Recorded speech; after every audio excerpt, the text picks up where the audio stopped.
सभी को जय मसीह की। पिता परमेश्वर और हमारे उद्धारकर्ता, शांति के दाता, मुक्ति देने वाले प्रभु यीशु मसीह के नाम में मैं गेश्वर वर्मा आप सभी का दिल से सलाम और स्वागत करता हूं। तो आप सभी तैयार हैं आज के वचन के लिए? हालेलुया। बीते कुछ शुक्रवार से हम मसीहों के विरुद्ध शैतान के आक्रमण के विषय पर अध्ययन कर रहे हैं। ये तीसरा शुक्रवार है और बीते शुक्रवार और उससे और बीते शुक्रवार को हमने देखा कि किस प्रकार से शैतान परमेश्वर के प्रत्येक बच्चे पर आक्रमण करता है ताकि वो उनके पवित्रता एवं धार्मिकता को नष्ट कर सके। और जिस बुराई अंधकार से वो निकलकर मसीह में आया था, ज्योति में आया था, वे फिर से उसी बुराई पर लौट जाए।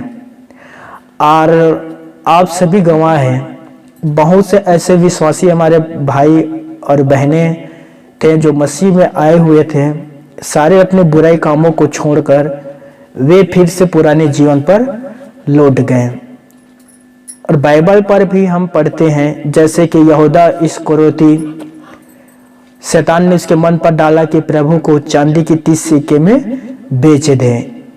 फिर आगे आपको मिलता है प्रेरितों के काम में और पौलुस के बहुत सारे पत्री में, जैसे कि सिकंदर, फिलेतुस, देमास, सिकंदर ठेठरेगर के एक और व्यक्ति है।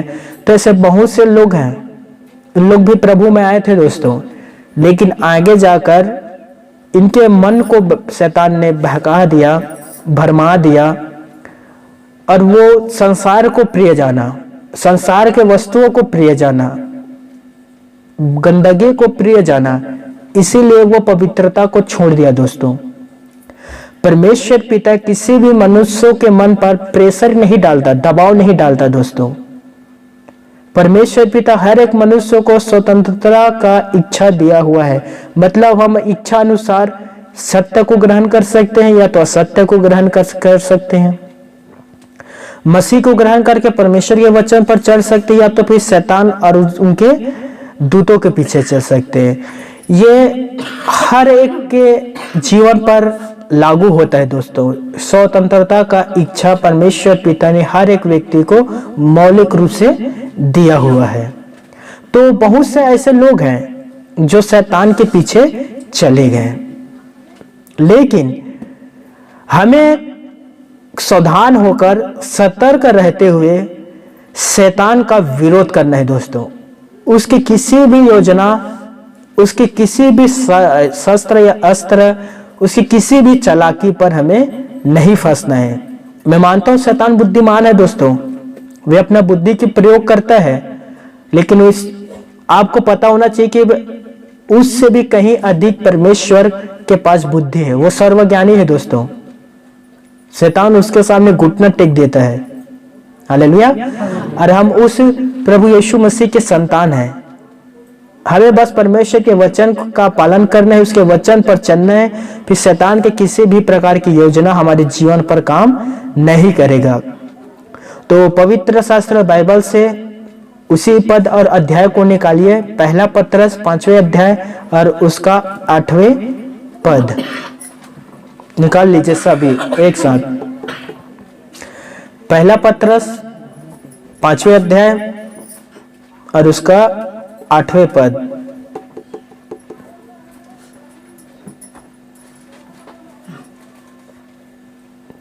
जी, कोई भी पढ़ना। सचेत रहो, सचेत हो और जागते रहो। हाँ, क्योंकि तुम्हारा विरोधी शैतान गरजने वाले सिंह के समान इस खोज में रहता है किसको फाड़ खाऊं। पिता परमेश्वर अपने पढ़े गए वचन पर हम सभी को आशीष दे। आमीन। आज हम उन रीतियों को देखेंगे जिसके द्वारा शैतान मसीहों पर आक्रमण करता है। आप यकीन नहीं करोगे, मनुष्यों से ज्यादा रीति और परंपरा शैतान के पास है। जिनके द्वारा वो आक्रमण करता है मनुष्यों पर। जैसे कि दूसरा कुरिन्थियों 2 अध्याय 11 पद कि शैतान के दांव तुम पर ना चले, अर्थात शैतान की कोई भी दांव, उसकी कोई भी युक्तियां योजना तुम पर ना चले, क्योंकि हम उसके दांव और युक्तियों से अनजान नहीं है दोस्तों।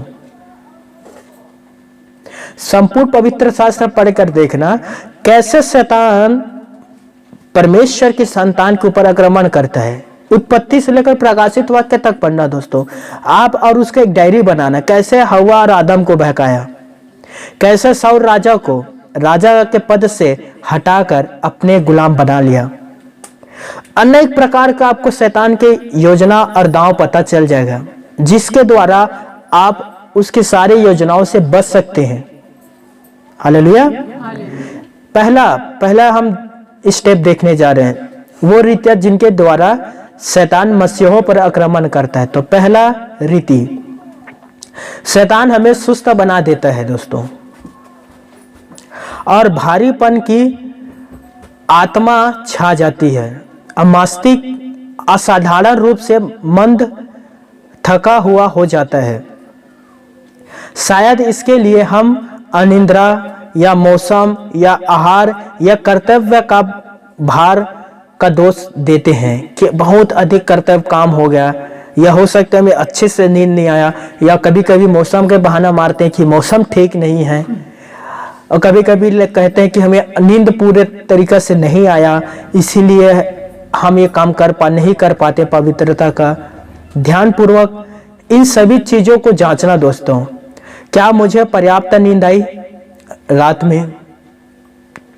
ध्यान से सुनना, क्या मुझे पर्याप्त नींद आई रात में? क्या मौसम पहले से अधिक गर्म है? क्या मेरा खाना पर्याप्त है? क्या मैं उससे अधिक व्यस्त हूं जितना कि मुझे होना चाहिए? क्या मैं जितना बाइबल को समय देना चाहिए उतना दे पाता हूं कि नहीं? क्या मेरा प्रार्थना का जो जीवन है वो वही जीवन है जितना मैं पहले देता था, अभी भी मैं उतना प्रार्थना में समय को देता हूं कि नहीं? यदि उत्तर नकारात्मक नेगेटिव आता है तो पहचान लीजिए कि शैतान का आक्रमण आपके जीवन पर होना शुरू हो गया है। इस प्रकार से आप अपने आप को जांच सकते हैं, जितना मैं परमेश्वर को पहले समय देता था उतना ही समय दे पा रहा हूं कि नहीं। ध्यान से सुनना दोस्तों, यदि आपके जीवन पर इसका रिजल्ट नकारात्मक आ रहा है तो आप कहीं ना कहीं शैतान के जाल में फंसते हुए जा रहे हैं। कल्पना करें, क्या आपका बाइबल स्टडी पहले के ही समान है? जितना आप शुरुआत में पढ़ते थे बाइबल, या उससे बढ़ गया है? उससे बढ़ गया तो प्रभु की स्तुति हो, अब सही लाइन और लेवल पर चल रहे हैं। लेकिन उससे घटते जा रहा है, या हो सकता है काम के वजह से, या हो सकता है गपशप, इधर उधर की बातें, उधर की बात इधर, इधर की बात उधर करने में व्यस्त है, बाइबल नहीं पढ़ पा रहे हैं। पहले के समान आपकी प्रार्थना नहीं रहा, या पहले से अधिक प्रार्थना कर रहे हो तो आप बहुत बेस्ट काम कर रहे हैं, लेकिन उत्तर यदि नकारात्मक आ रहा है, सही नहीं आ रहा है दोस्तों, तब शैतान के जाल में फंसते जा रहे हैं। धीरे धीरे वो आक्रमण करता है दोस्तों, एक ही साथ वो नहीं प्रहार करेगा आपके ऊपर, वो धीरे धीरे आपकी आत्मिकता को खोएगा और आपको धीरे धीरे वो अपनी ओर खींचकर लाएगा। फिर आप अपने आप से नफरत करने लग जाओगे, आप अपने आप से घृणा करने लग जाओगे, आप अपने आप से प्रेम नहीं करोगे दोस्तों, और आप अपने आप को पापी ठहराकर बार बार पापों को दोहराते रहोगे, क्योंकि मैं तो पापी हूं, मैं तो परमेश्वर को समय ही नहीं दिया, मैं कल भी प्रार्थना नहीं कर पाया था, मैं आज भी प्रार्थना नहीं कर पाऊंगा। समझ में आ रहा है? कल तो मैं बाइबल नहीं पढ़ा था, कल तो मैं शैतान से युद्ध नहीं किया था, आज भी नहीं कर पाऊंगा, फिर आप कल भी नहीं कर पाओगे। मैं आपसे सच कहता हूं दोस्तों, जैसे वचन पर पढ़ा, शैतान गरजने वाले सिंह के समान इस खोज में रहता है कि किसको फाड़ खाऊं। समझ में आ रहा है? हो सकता आप परमेश्वर के खोजी ना हो सकता आप परमेश्वर को उस रीति से नहीं खोजते होंगे जो लोग पवित्रता है या धार्मिकता है जो परमेश्वर को खोजते हैं, लेकिन शैतान आपको ढूंढता है, लेकिन शैतान आपको खोजता है दोस्तों। ताकि वो आपको फाड़ खाए। यदि आपके जीवन पर अभी भी इसी प्रकार का उत्तर आ रहा है, नेगेटिव उत्तर आ रहा है, नकारात्मक, तो अब अपने आप को जांच कर देख लीजिए, तो आप शैतान के जाल में फंसते जा रहे हैं। अब हमें क्या करना चाहिए? यदि हमारा जो उत्तर है नेगेटिव आ रहा है, गलत आ रहा है, तो हमें क्या करना चाहिए? तो ध्यान से सुनना दोस्तों, यीशु के नाम से डांट दीजिए और शैतान को यीशु के नाम से ललकारें, वो आपको छोड़कर चले जाएगा। हालेलुया।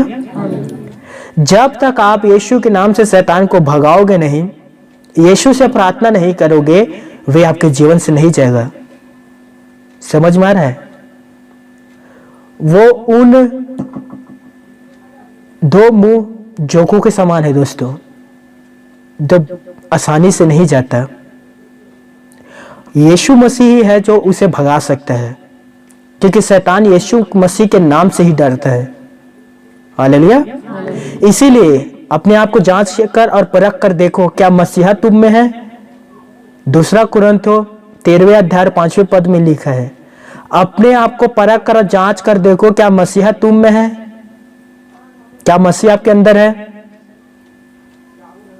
यदि रिजल्ट नहीं आ रहा है, ना में आ रहा है, तो तुम जांच में निकम्मे निकले। क्या निकले?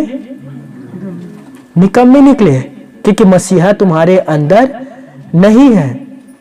यीशु मसीह के समय कितने ऐसे लोग थे जो अपने आप को विद्वान कहते थे दोस्तों, शास्त्री, फरीसियों। इन लोग बड़े बड़े स्कूल में जाकर ज्ञान हासिल किया था, पवित्र शास्त्र के सारे बातें इन्हें याद था दोस्तों। समझ में आ रहा है? मूसा के हर एक व्यवस्था भले भांति याद था। परमेश्वर ने सीनै पर्वत पर मूसा से बात की, सभी बातें याद था। हम अब्राहम के संतान हैं, बड़े गर्व के साथ कहते थे कि अब्राहम के हम संतान हैं, परमेश्वर का हम वारिस हैं। समझ में आ रहा है? लेकिन अंदर से खोखला था दोस्तों। यीशु मसीह ने डांटते हुए शास्त्री और फरीसियों से कहा, हाय तुम पर, तुमने ज्ञान की कुंजी तो ले लिया, ज्ञान तो प्राप्त कर लिए, लेकिन आप ही स्वर्ग में नहीं पहुंचते हो और दूसरों को भी पहुंचने नहीं देते। तुम पर हाय। समझ में आ रहा है दोस्तों? तो ये जरूरी नहीं है कि हम यीशु के नाम ले रहे हैं और यीशु के वचन पर चल रहे हैं, ये अलग अलग है दोस्तों। यीशु के नाम लेना धार्मिकता और पवित्रता है। हालेलुया। इसमें कोई शंका नहीं है। यीशु के एक चेले ने कहा, प्रभु यीशु, हम आपके पास आ रहे थे तो रास्ते में एक मनुष्य को देखा जो आपके नाम लेकर दुष्ट आत्मा को निकाल रहा था। वो हमारा भाई और आपका चेला नहीं है, फिर भी वो दुष्ट आत्मा को क्या कर रहा है? निकाल रहा है। हमने उसे डांटा कि यीशु के नाम से दुष्ट आत्मा को ना निकाल, क्योंकि हम उनके चेले हैं, हम दुष्ट आत्मा को निकालेंगे, तू क्यों निकाल रहा है? यीशु मसीह ने चेलों से कहा, उसे निकालने दे, क्योंकि जो हमारे तरफ है वो हमारा विरोधी नहीं है, तो उसे दुष्ट आत्मा को निकालने दो। हालेलुया। अब बहुत से कलीसिया में बहुत से पासवान है, बहुत से विश्वासी हैं, यीशु के नाम से दुष्ट आत्मा को निकालता है दोस्तों, लेकिन वो निकाल रहा था, इसका अर्थ यह नहीं है कि यीशु उसके अंदर है। हालेलुया।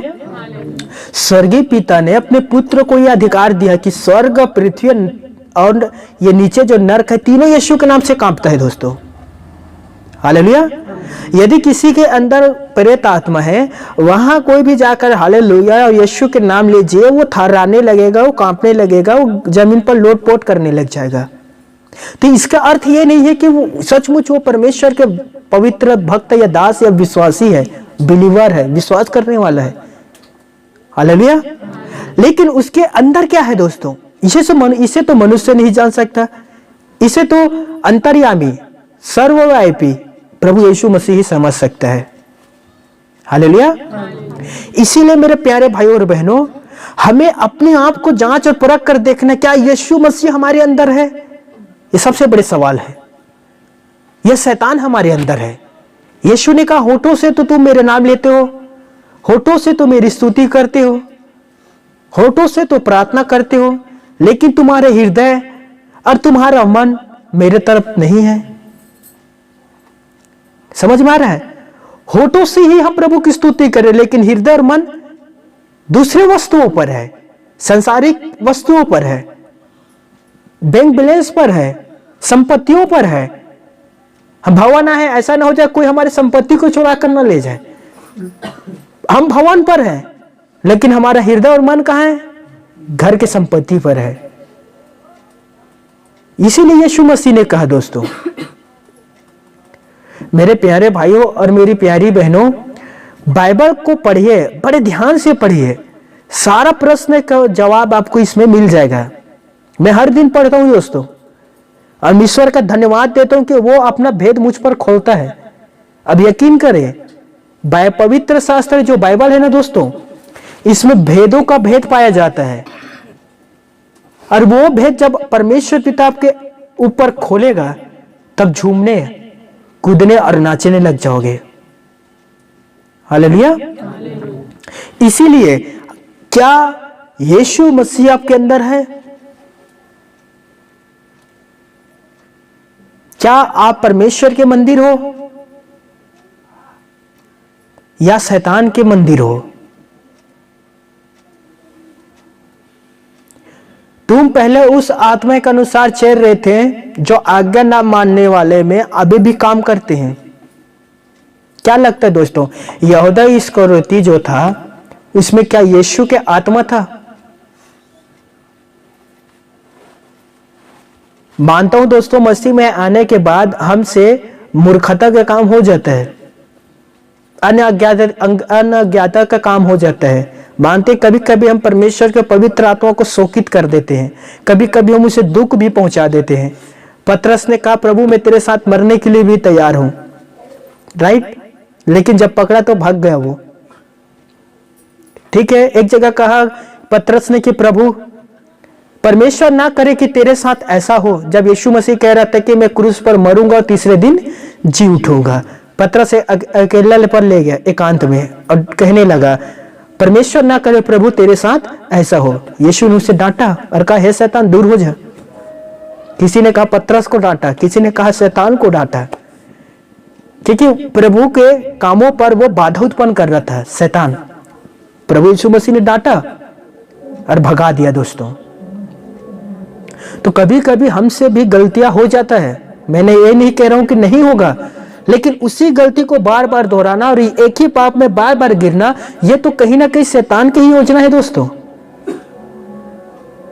हालेलुया। पौलुस भी पत्री पर कहता है रोमियो 7:19 में, जिस भले काम को मैं करना चाहता हूं उस काम को नहीं कर पाता, और जिस बुरे काम को नहीं करना चाहता मैं उसी काम को करता हूं। तो कहीं ना कहीं पौलुस भी तो वो काम पर गिरता था दोस्तों। हालेलुया। हम हर एक विश्वासी चाहते हैं कि प्रभु के वचन के पालन करें, प्रभु से प्रार्थना करें, ईश्वर से बातें करें, हमारा जीवन बेहतरीन और धार्मिकता और पवित्रता में सिरजा जाए। लेकिन कहीं ना कहीं शैतान हमसे गलती करवा देता है, या तो कहीं ना कहीं जानबूझकर हम खुद उस गलती पर करके गिर जाते हैं। लेकिन बाइबल पर लिखा है धर्मी जन 7 बार गिरेगा। कितने बार? 7 बार गिरेगा, फिर भी परमेश्वर पिता उसे उठाएगा। लेकिन दुष्ट जन विपत्ति पर गिरकर पड़े रहता है दोस्तों। मेरे बातों को समझिए। हालेलुया। या आत्मिक जीवन पर हम 7 बार गिरेंगे, यीशु मसीह में उठाएगा।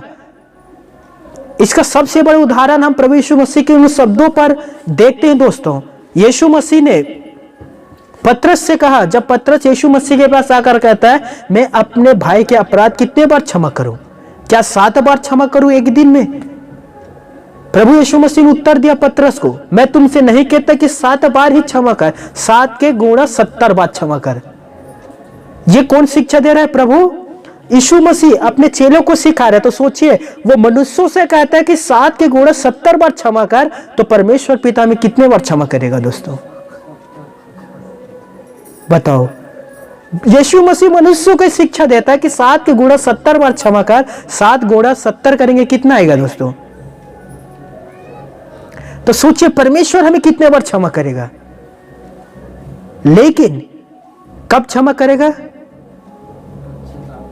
जब हम पश्चाताप करेंगे। सही जवाब, जब हम पश्चाताप करते हैं, जब हम अंगीकार करते हैं, अपने गुनाह को स्वीकार करते हैं, नहीं दूसरे के माथा पर नहीं थोपते हैं। हाँ, मैं सच कहता हूं, शादीशुदा जीवन पर देख लीजिए, दूसरे के माथा पर थोप देते हैं।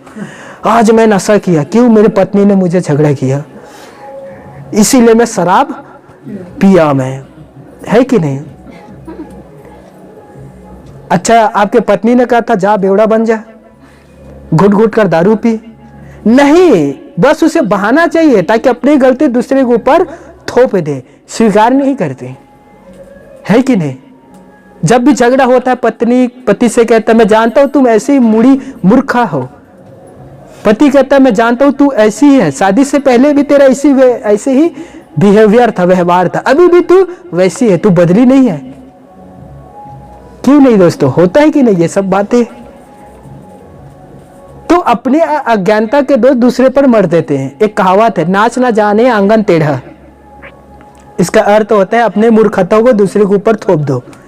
ज्यादा से ज्यादा राजनीति में होता है कि नहीं? तो कहने के मेरा अर्थ है दोस्तों, जहां से गलती होता है, जहां से पाप होता है, क्षमा मांग लीजिए। यूहन्ना के पत्री पहला अध्याय 9वां पद, वहां लिखा है यदि हम अपने पापों को मान लें तो पिता परमेश्वर हमारे सारे पापों को क्षमा करने में विश्वास योग्य और धर्मी है। कब? जब हम अपने पापों को मान लेते हैं तब। हालेलुया। देखिए पतरस कितने बार प्रभु के बातों को काटा, और एक जगह लिखा है यीशु मसीह कह रहा था कि मुझे पकड़ेगा, क्रूस पर मार देगा, तीसरे दिन जी उठूंगा। आज सब तुम मेरे नाम से ठोकर खाओगे, आज ही रात को, क्योंकि मुझे पकड़ेगा, सब भाग जाओगे मुझे छोड़कर। पतरस कहता प्रभु सब भागेगा तो भाग जाएगा, मैं नहीं भागूंगा। यीशु मसीह ने कहा बेटा जब तक तू 3 बार मेरा इनकार नहीं करेगा, मुर्गा बांग नहीं देगा। ठीक है, मत्ती रचित सुसमाचार पर लिखा हुआ है। आगे पतरस ने कहा यदि मुझे मरना भी पड़ जाए फिर भी मैं तेरा इनकार नहीं करूंगा। अब आगे यीशु मसीह को पकड़ लेता है, उस पर दोष लगा दिया जाता है।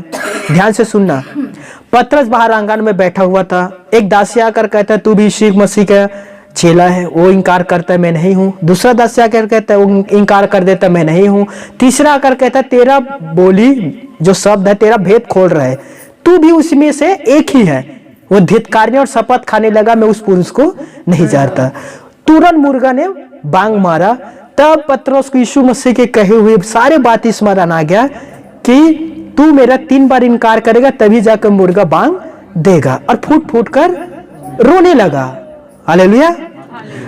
यही होता है पश्चाताप दोस्तों। हमें जब भी हमसे कुछ भी छोटे मोटे गलती होता है हम उनका पश्चाताप करें। पतरस फूट फूट कर रोने लगा दोस्तों, आंसू बहाने लगा। हालेलुया। और हमसे भी कोई भी गलती होता है, जैसे वचन पर लिखा है इफिसियों 4:26, क्रोध तो करो लेकिन पाप मत करो। ठीक है, कभी कभी कुछ बार हो जाता है तो ठीक है, हो गया क्रोध, लेकिन ये नहीं है कि हम क्रोध के द्वारा पाप को अवसर दें। हालेलुया। और ये भी लिखा है वचन पर आगे, सूर्य डूबने से पहले क्रोध शांत भी कर लो। समझ में आ रहा है? कुछ भाई कुछ बहन 3-3 4-4 दिन, सप्ताह भर, महीना भर क्रोध को पकड़ कर रखते हैं, पति से बात ही नहीं करेंगे, उल्टा मुंह फेर लेते हैं। मैं सच कह रहा हूं, आपने मुझे निराश किया, आपको पता नहीं है मैं कौन हूं, है कि नहीं? खाना भी पकाएगी अच्छा देगी भी, लेकिन एक भी बात नहीं करेगा। अब आपने बड़ाई भी कर देगा पति, आपने बहुत अच्छा खाना पकाया था, चुप, है कि नहीं? और इमोशनल में आकर कभी कभी पति भी बोल देते हैं ठीक है शांत हो जा, मैं तेरे लिए अच्छा से अच्छा शॉपिंग करवा दूंगा, साड़ी ले दूंगा, ये करवा दूंगा, वो करवा दूंगा, फिर भी बात नहीं करती। लेकिन जो बात आप कह रहे थे उसे ध्यान वो बड़े याद के साथ रखे रहते हैं अपने मेमोरी पर, दिमाग पर। और जब उसका गुस्सा शांत हो जाएगा फिर वो आक्रमण करते हैं। फलाना दिन आपने कहा था ना शॉपिंग कराऊंगा, चलो ले चलो अब। हालेलुया। तो छोटे मोटे भेदभाव मात करना, लड़ाई झगड़ा हो जाता है, लेकिन उसे पकड़ के मत रखिए दोस्तों। बाइबल पर लिखा है सूर्य अस्त होने से पहले शाम तक हो जाओ, मेल मिलाओ कर लीजिए, शैतान को अवसर मत दो। हालेलुया। तो क्या आप हर दिन पर्याप्त नींद लेते हैं, या अच्छे से नहीं सो पाने के कारण सुबह बाइबल नहीं पढ़ पाते होंगे, प्रार्थना नहीं कर पाओगे? क्या आपका भोजन पहले ही जैसे पर्याप्त है या अधिक खा लेते हैं? तो इस चीज से हमें बचना होगा। पहला सुस्त शैतान बना देता है। पहला स्टेप क्या था? वो सुस्त बना देता है, आलसी। दूसरा हम देखेंगे दोस्तों, अनिद्रा।